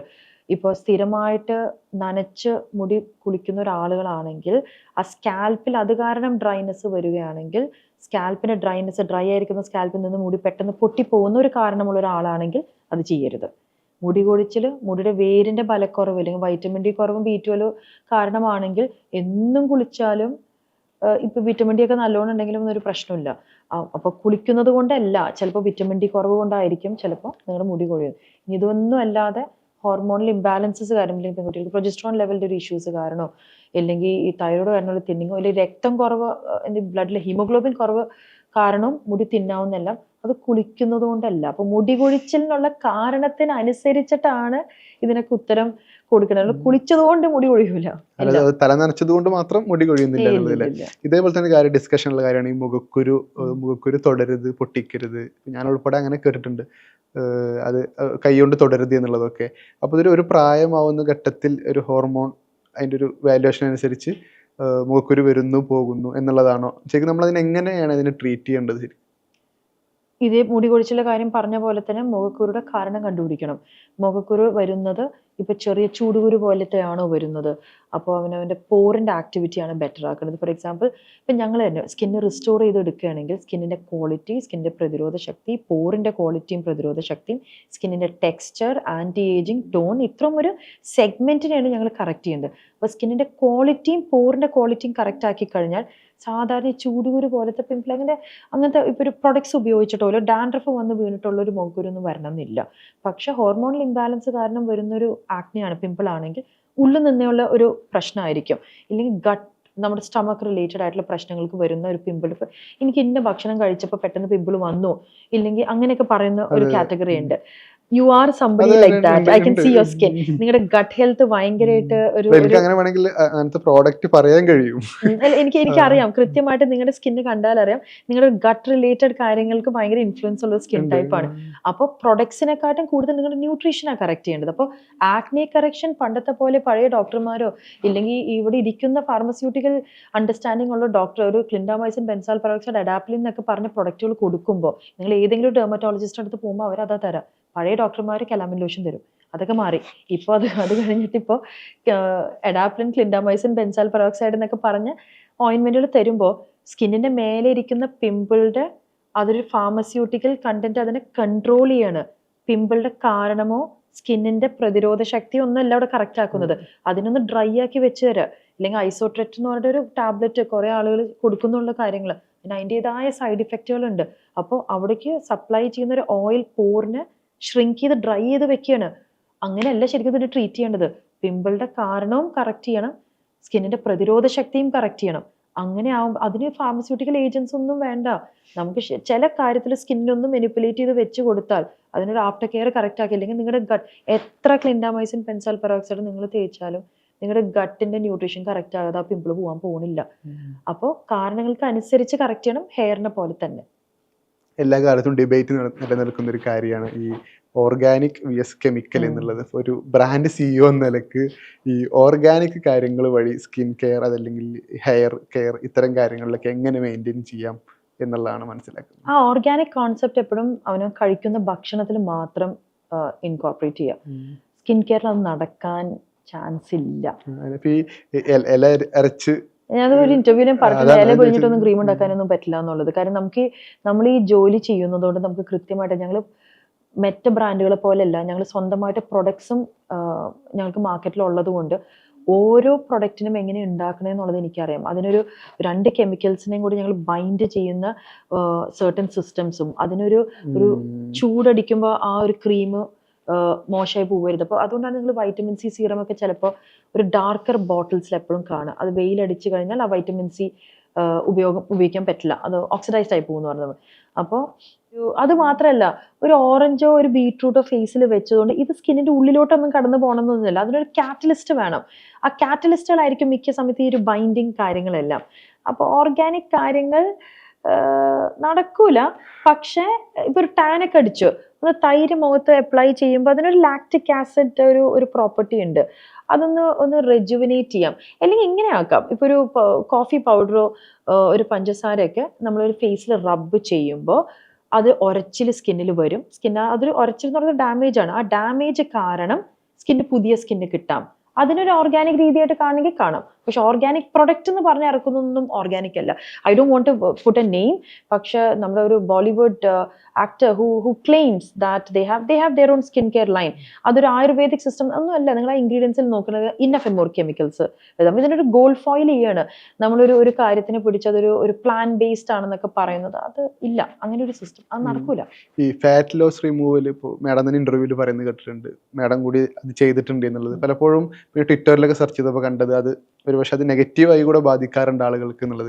അപ്പോൾ ശരിക്കും അതെന്താണ് എന്നുള്ളതും അത് എങ്ങനെയാണ് ഇൻഫ്ലുവൻസ് ചെയ്യപ്പെടുക എന്നുള്ളതും ആളുകൾക്ക് മനസ്സിലാക്കാൻ വേണ്ടി എങ്ങനെയാണ് സംസാരിക്കുക? ഫാറ്റ് ലോസ് എന്നുള്ളതിനൊരു ആറ്റിറ്റ്യൂഡും ആളുകളുടെ വളരെ ഡിഫറെൻ്റ് ആണ്. പൊണ്ണത്തടിയുള്ള ഒരാള് അല്ലെങ്കിൽ ഒരു ഭയങ്കര ഒബീസ് ആയിട്ടുള്ള ഒരാള് അവനവൻ്റെ ഹെൽത്ത് റീസൺസിനും കൂടെ വേണ്ടി ഫാറ്റ് ലോസ് ചെയ്യണം. അതൊരിക്കലും അവനവൻ്റെ ചിലപ്പോൾ ഒരു പ്രായത്തിനനുസരിച്ച് ചിലപ്പോൾ ഒരു എക്സസൈസ് ചെയ്യുമ്പോൾ മുട്ടിനൊക്കെ ചിലപ്പോൾ ബാധിക്കാം. അപ്പോൾ അത്രയും അധികം ഫാറ്റ് കണ്ടന്റ് ബോഡിയിൽ നിന്ന് കളയുന്നത് ഇത്ര ഒരു പെർസെൻറ്റേജ് ഓഫ് ഫാറ്റ് കളയാം എന്നുള്ളതിനൊരു ബ്രാക്കറ്റ് ഉണ്ട്. നല്ലൊരു പ്ലാസ്റ്റിക് സർജൻ അതിനനുസരിച്ച് കാൽക്കുലേറ്റ് ചെയ്ത് അത് കളയുന്നതിൽ തെറ്റില്ല. ഇനി രണ്ടാമത്തത്, ലെറ്റ്സ് സേ മലൈക്ക അറോറ ഖാൻ എന്നൊക്കെ പറഞ്ഞൊരു perfect figure, she works out well and she's got A nice figure. അതിന് ചിലപ്പോൾ ഒരു ഇരട്ടത്താടി പോലത്തെ ഒരു മാത്രമേ ഉള്ളെങ്കിൽ അതിനിപ്പോൾ പോയി ലൈപ്പോസെക്ഷൻ ഒന്നും ചെയ്യണ്ട.